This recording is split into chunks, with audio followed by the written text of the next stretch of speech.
Hey guys, Professor Bill, Comic Book University, and Spider-Man Life Story, issue number 6 of 6. You know, we could technically get a 7 of 6 just for the sake of conversation in like 4 or 5 months or so when it's 2020, because it's 2010s. This is one of those books where, like, I'm tired, dude. I'm exhausted. And I figured, let me just read this one last book. Maybe I'll do the review later. And I'm like, no, I got to do the review now. Then I get ready to do the review, and I'm like, wait a second, I'm crying. I can't get up and start doing a freaking review. I'm like, because it's just not going to work. It's not going to work. So, I had to wait a little while. And just, anyway, I think I'm okay now.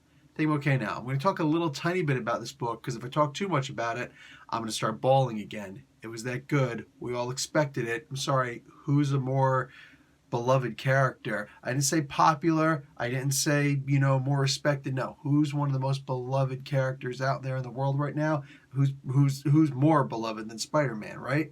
So let's get talking about who made the book, and then, a little bit. All right, so we got Chapter 6, All My Enemies. Writer and cover artist Chip Zdarsky. Penciler Mark Bagley. Inker Andrew Hennessy. Color artist Frank D'Armata. And letters VC's Travis Lanham. Variant cover by Paul Pope and Bruno Seelig.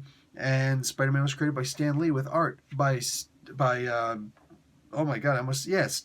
Jeez, what's the matter with me? Stan Lee and Steve Ditko. Okay, so this is Spider-Man and Miles Morales hanging out. It's funny that all the little things that I thought about, what can Spider-Man do? What can Chip have Spider-Man do in the final book? And I don't know why I didn't think to have something to do with Miles Morales didn't immediately pop in my mind. But hey, everybody thinks differently. And then you realize you were thinking wrong. Because this is perfect. This is absolutely perfect. So Miles is hanging out with Spider-Man as he goes on one more last-ditched effort to try and save the Earth. We get a little bit of a backstory about how Doom has essentially taken over the planet. Hey, don't forget that however much Chip Zdarsky knows and loves in regards to Peter Parker, the fact of the matter is he's a Fantastic Four guy. And that's what it comes down to. So Doom has taken over pretty much everything, and Spider-Man is part of the Resistance. There's mention of all the younger heroes, but Spider-Man is one of the last of the original heroes who's actually out there. So he gives everything he possibly can. He's still with MJ down on Earth and whatnot, but he has to go into space to stop this orbital space station. By going up there with Miles, he winds up being attacked by an old enemy, Kraven, who's mostly just dust and bones inside of a Venom symbiote. It is so awesome to see this character again, especially since Parker can't rely on his spider sense to save him because, did I mention it was Venom? But then we get another threat. You remember the Superior Spider-Man story where Otto Octavius took over Spider-Man? What if he did take over Spider-Man again, but this time in the future, but this time it wasn't Peter Parker? Stop. Think about it. Yeah. If you didn't read this comic book, you're in line with this comic book right now. And you should just turn off this review and go and get the damn comic book. But I'm not trying to give any more spoilers. That's literally the most you're going to get out of me.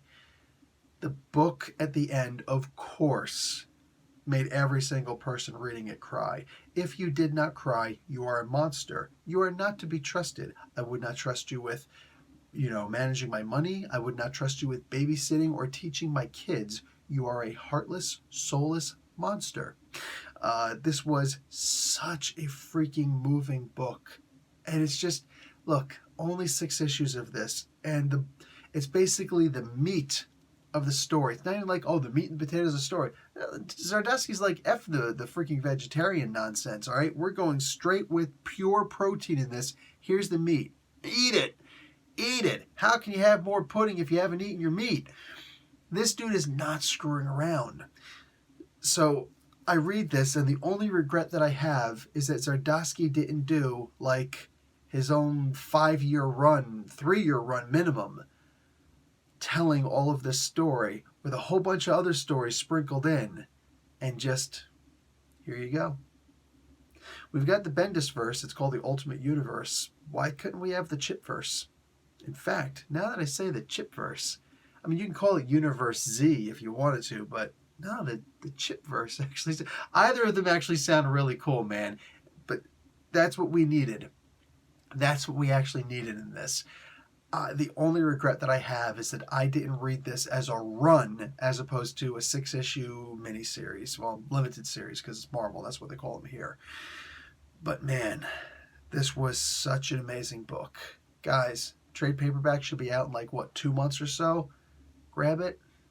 Do yourself the favor if you didn't read all of these and you're just checking, did he stick the landing? Dude, big time. Big time.